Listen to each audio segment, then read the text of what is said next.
Yes, it's me again, the Gobby Gaffer, back after illness and Christmas. Two words you don't really want to hear in the same sentence, but moving swiftly on. So I've been doing this YouTube malarkey now for about 6 months, and I just thought maybe today, please don't nod off or go and make a brew. It's a little bit of context here, and also a little bit of a change of direction for the channel. So the context first. Before I retired, I was a computer engineer. My hobbies were photography, videography, video editing. Being a computer engineer, built all my own PCs. Being a videographer, had a video camera, had all the gear basically to do what I'm doing today really, although at the time I didn't realise what I was going to end up doing. When COVID hit, I decided to retire from being a computer engineer, and obviously we're all in lockdown. Kind of started watching quite a few YouTube videos, particularly Football Manager videos, Lelujo, Work the Space, Dr. Benji, that kind of thing. Thoroughly enjoyed them, subscribed to them, followed their journey through. And it kind of got me thinking, I mean, I have the gear. Don't know whether I have the personality to do it, but I certainly have the gear, and I have some of the know-how in, you know, how to kind of do these things. I set about practicing, practiced for months. I learned all about graphic design, I taught myself how to use YouTube, taught myself how to use OBS, all of the gear that you need to run a YouTube channel. I basically taught myself, and I know I'm not amazing at it, but I give it a good go. So obviously we were coming out of COVID a little bit, and before COVID I was basically the videographer for my granddaughter's dance school. So I'd filmed in theatres around Preston because it was a big dance school. They put on a lot of productions, etc. A lot of competitions that we did. You know, I filmed at the Blackpool Tower and all of that kind of thing. But as COVID was lifting, a lot of those things weren't being put back on, not fully anyway. So I thought, how can I put my hobbies into and make them into a bigger, better hobby for myself in my retirement? So the obvious thing was to have a go at the YouTube malarkey and just see how I could do at it. And I never really had any intention of it being any great shakes. It was just to do as a bit of fun. I didn't really think I could do it. I practiced, and I got better at it. And the advice from YouTubers was, you know, put out 100 videos. Don't really bother about the quality. Put out 100 videos. Just practice. So I thought, okay then, you know, I've got the gear. I can waffle a bit, Gobby. You know, I know my way around a football management system, Gaffer, Gobby Gaffer. So I came up with the name, and I thought, right, you know, let's have a go at this. So I started on the journey, and never really, like I say, never really intending for it to be a super mega channel that was going to attract, you know, hundreds, thousands of subscribers. It was just a bit of fun. But I got going on it, and I got a few subscribers, and to be fair, I got quite a lot of nice comments early doors. You know, 1 or 2. I've not got that many people who comment, and I'll come on to that shortly. But I have one person, Alex, who comments an awful lot, and I'm really grateful for that. He's given me quite a few good tips on Football Manager, and that's great.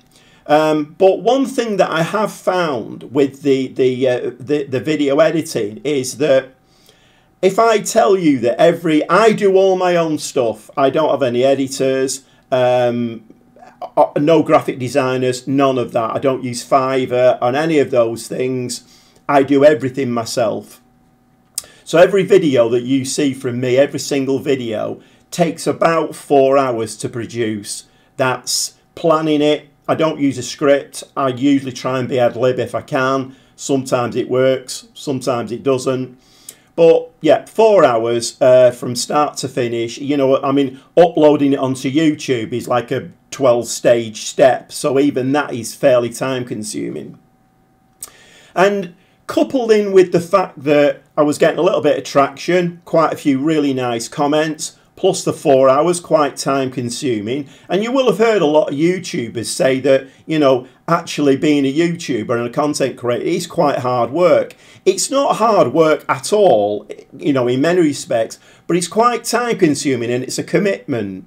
So when you've not put a video out for a day or two, your mind starts thinking, oh, I need to feed this. And I need to feed myself as well. Because when you're off it for a few days, like I've been over Christmas, you start craving it a little bit. It's a little bit of a, I don't know, it's a little bit of a drug really that you're basically feeding. One of the things that I want to get onto now is the slight change of direction. With the comments that I've had, and I also started using social media. I was on 122 subscribers for about 2 weeks.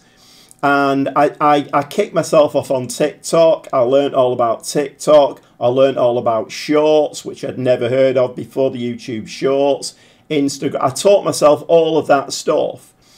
And within a matter of maybe 3 or 4 weeks, doing all of those platforms, I jumped from 122 subscribers to today I'm on 183.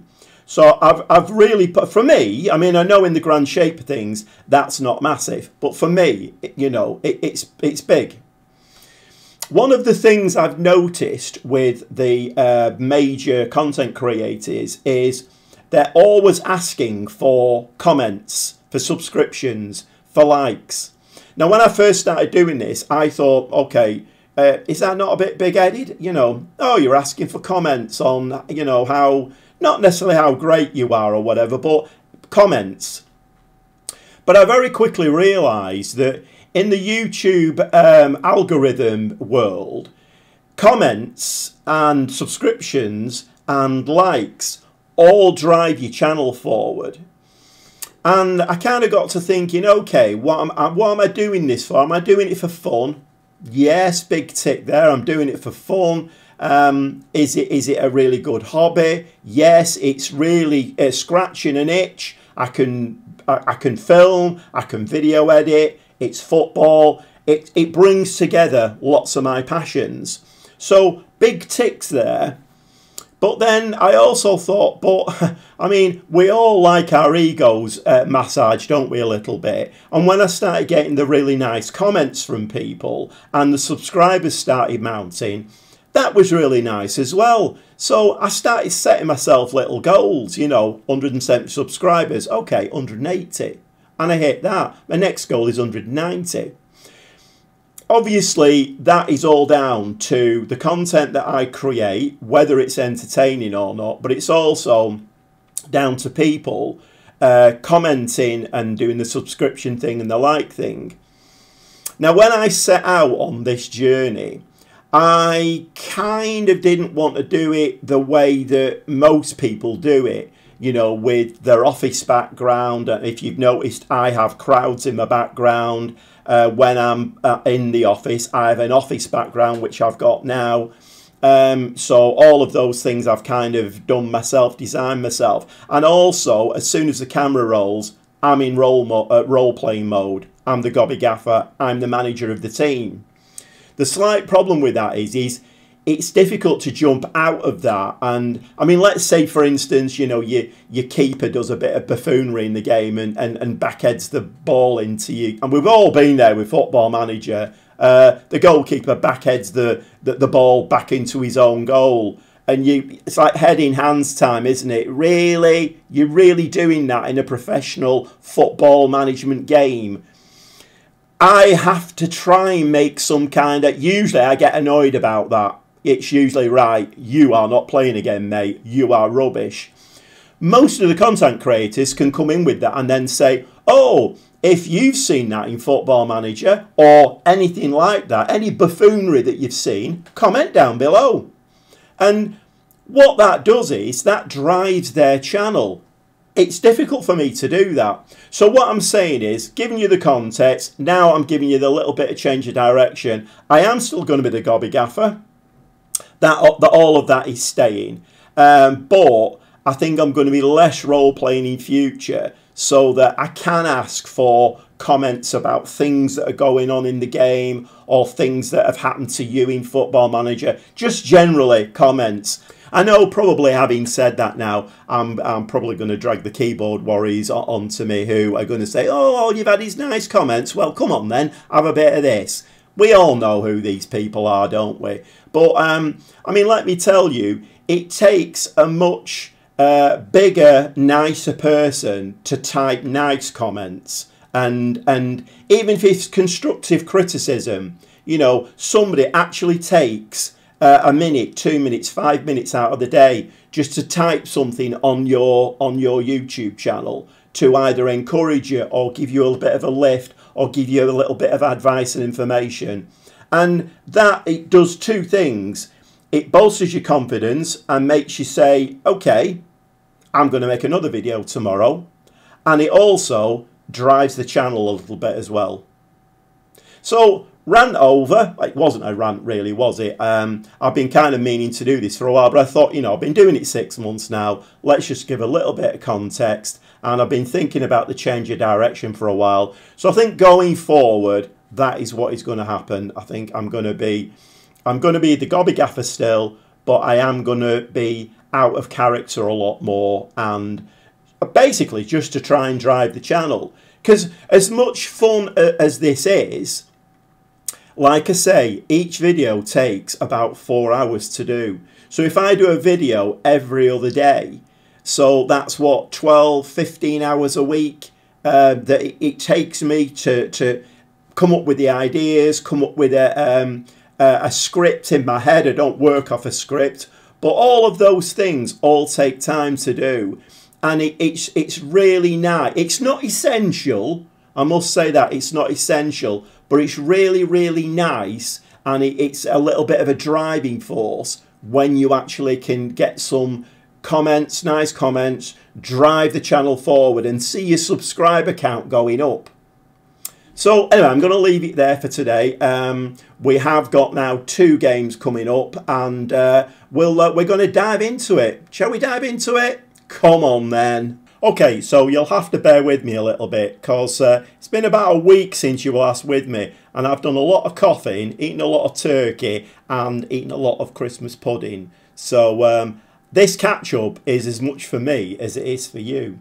Anyway, let's have a look at what happened. I've not played too many games since we beat Walsall, but today we're coming back for the 2-legged semi-final against Yeovil in the FA Trophy. I thought those were 2 quite important games. So we could be getting our hands again on some shine, and you know what I'm like for shiny silverware.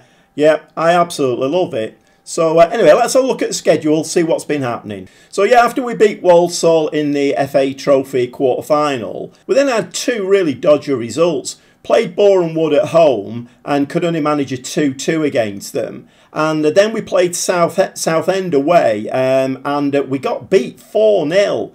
I mean, bearing in mind Southend are actually doing quite well themselves this season, but 4-0, I mean, come on.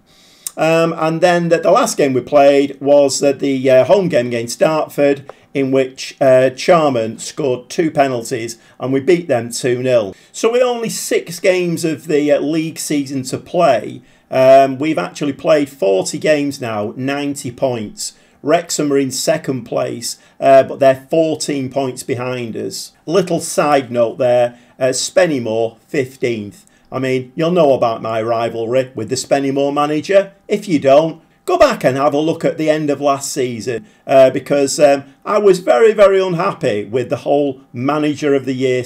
I'm going to stop saying it soon. It's all right. Don't worry about it. But anyway, back to today's games, and I'm going to play the York game, which is sandwiched in between. I'm going to play that off camera, but the 2 games we're going to focus on today are... we've got the draw the right way round, if there is a right way round. So we're playing Yeovil away first, and then we bring them home for the 2nd leg, which, if there is any ideal way to play cup ties, that is the ideal way. So now we're all nicely caught up. Let's jump on the bus and head for Yeovil. Well, welcome to Huish Park here in Yeovil.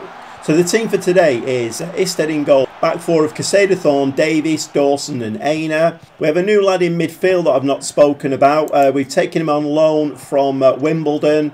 He's a box-to-box midfield player, just to give us a little bit more variety in that area of the park. So he gets a start today. Change the formation slightly because I'm a little bit aware that Yeovil, in the last game that we played him, at their place, battered us 4-1.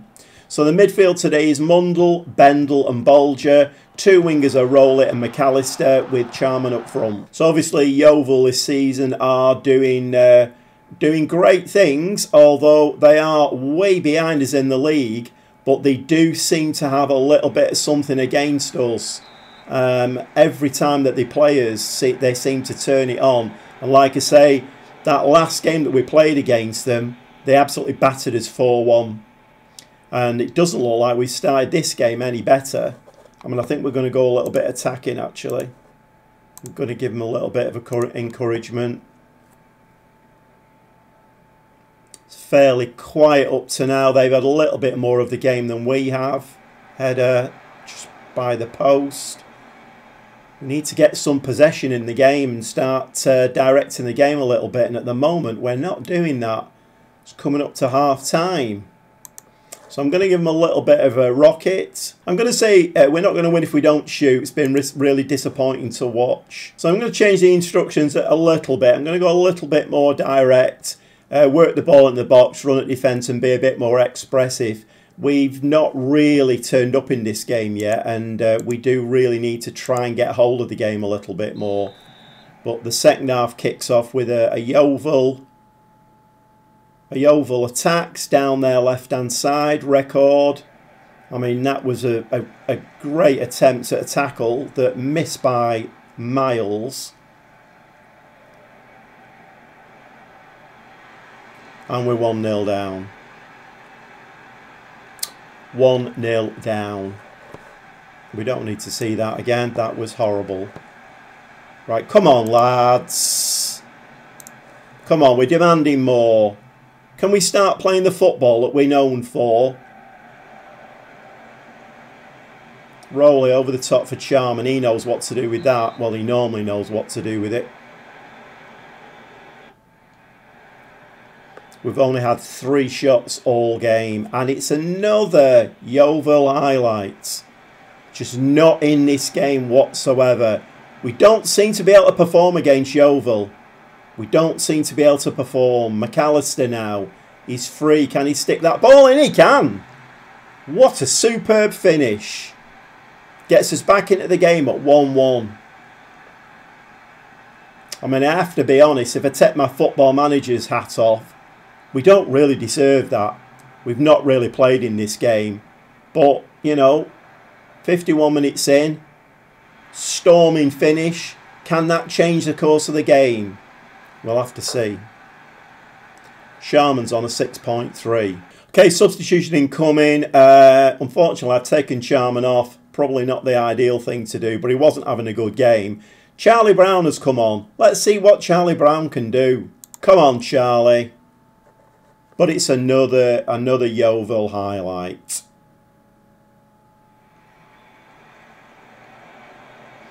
I think football teams have bogey teams, don't they? We all know that. We all know our own teams, the games that get played through the season that you really fear. And it doesn't need to be a top of the table team.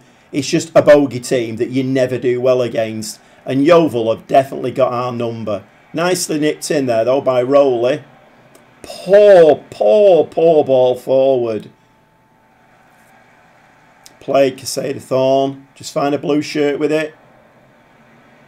Nope, that's not finding a blue shirt with it, is it really? Well nipped in by McAllister. At least somebody's switched on. Can Charlie Brown do anything with this? He's gone too wide with it. Oh, with the top Bolger. It's the post. Mundell. No. Casada Thorne. Back to Mundell. Couldn't win the ball. Throw in. Are we going to get to see the throw in? Yes, we are. Casada Thorne. Charlie Brown whips it in the box. Nope. Aina. Oh, that would have been goal of the season if that had gone in. Still 1-1. Got a corner. We're starting to turn it on a little bit now. We're getting more of the ball. McAllister with the corner.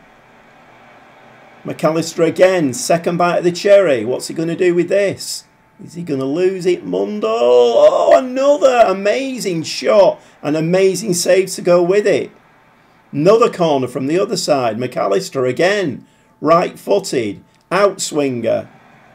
Back to him again. A second bite of the cherry again. No. Flagged offside. Okay, I'm bringing Corness on for Mundle. Mundle is looking very, very tired. And I think we're going to bring Obi on at the back for Dawson, who's on a yellow. Kind of wondering whether we should settle for this 1-1. I'm just wondering whether is going defensive a good idea, or should we keep the pressure on Yeovil? I think we'll just see the game out now. Although we have a corner. McAllister swings the ball in. Charlie Brown is on a 6.9 since he came on. Still 1-1. 1-1-1 at full time. I'll take that all day long. So I'll take that. It's always good to get a result when you're not playing particularly well.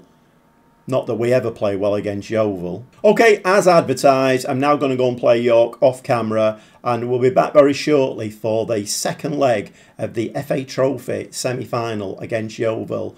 It's 1-1. It's all to play for, and well, it is all to play for. Shiny trophies and all that. We'll see you shortly.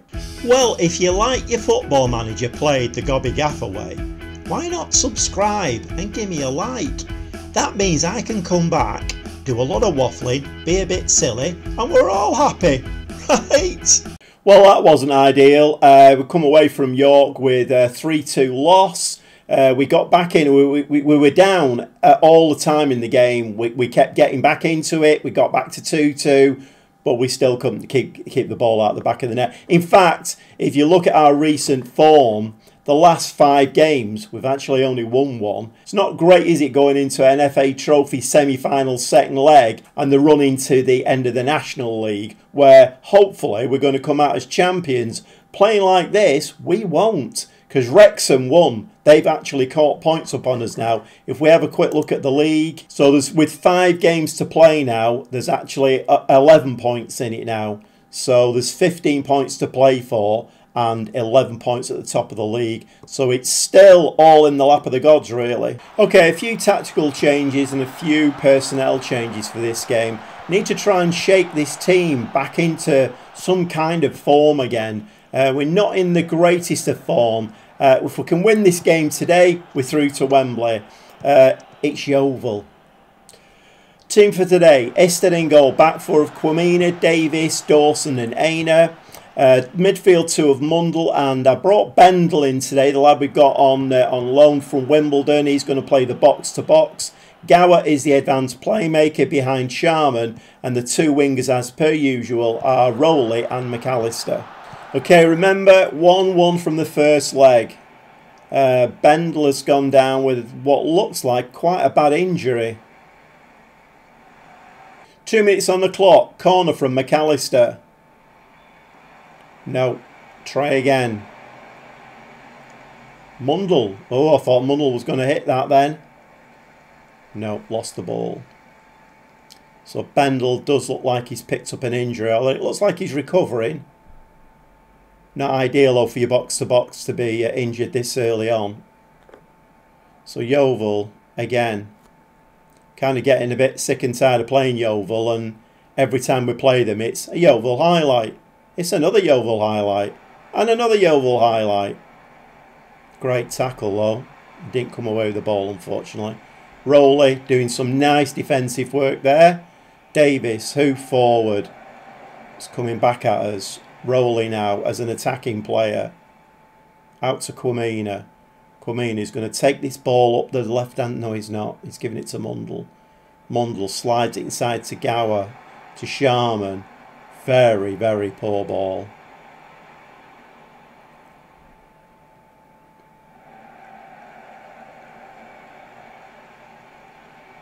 Come on, we need to press them.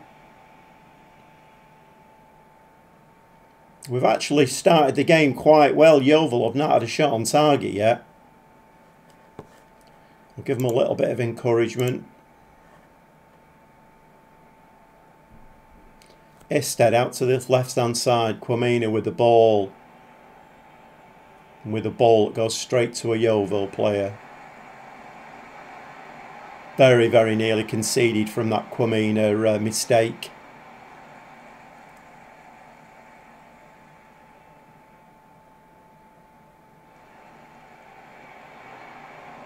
Quamina, he's not having a good game.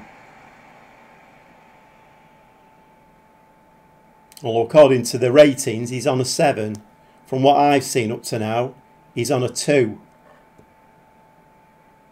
Right, Yeovil have come into that game towards the end of the first half. So, this isn't good enough. Absolutely unacceptable. Do we need to do anything about the tactics? Probably do, because Bendley's injured. So we'll bring Bolger on back into his usual box-to-box role.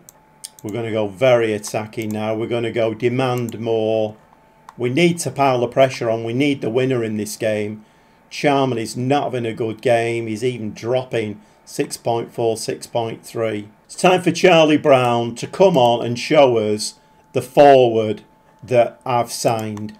Because at the moment, he's really not shown anything. Right, come on. You have the ability to make a real difference. Get that ball forward to Charlie Brown.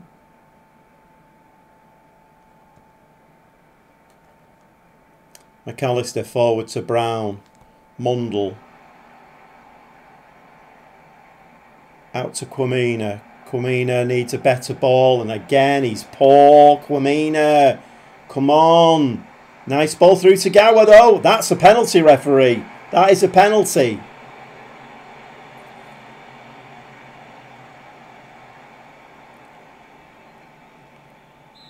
Davis came herring forward from centre-back to put the penalty in for a 1-0. 76 minutes.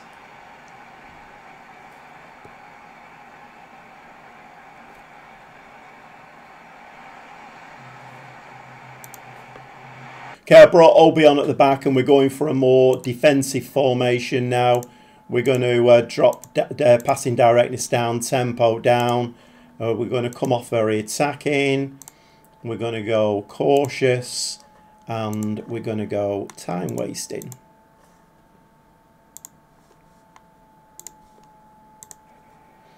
Can we see this tie out now for a 2-1 overall win? It's been quite an even game, but one last throw of the dice maybe for Yeovil. Good header out. Poor header out. Off the top of the crossbar. 3 minutes of extra time to play. Good header out. Mundle, yep, to Rowley. Rowley, nice ball forward to Gower. Gower to Charlie Brown. Charlie Brown could not hit a barn door with a banjo at the moment. Seriously. He's so far removed from the player that I thought I was getting. That would have put the tie to bed, wouldn't it? As it is, Yeovil have still got a chance in the dying minutes to pull something out of the bag. We've given them the ball. Williams at the back, hoofs it forward for Scrimshaw. Nice clearance though. Nice clearance. There's seconds left in the game. Yeovil are still clinging on. Header out. Picked up by Reckford. Over the top. That should.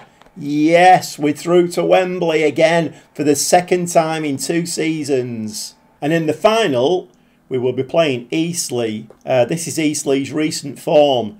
Not great. I mean, they've had 3 losses on the bounce there. Then they won 2. Lost 1, and then they just beaten Chelmsford in the FA Trophy semi-final to get through to Wembley. So their form has not been great, but then again, neither has ours. I mean, that's our first win for a good few games now. But anyway, we are through to Wembley. So, slightly different episode for you today. A little bit of waffling to begin with. Hope it didn't bore you to death, but gave a little bit of context about who I am and what I want to see for the channel going forward. And then we've had 2 cup games, really exciting stuff towards the end of the second leg there. But we're through to Wembley for the second time in 2 seasons now. So hopefully we can get our hands on that shiny trophy again, and he doesn't need to leave our new trophy cabinet. 5 games left now in the league season, and we're 11 points clear of Wrexham. Can we do it? Can we get promoted to Sky Bet League 2? That would be an amazing thing for a club like Fylde. We do need to start filling this ground though. I think I've said that before. Let's see if we can do that in the next episode, shall we?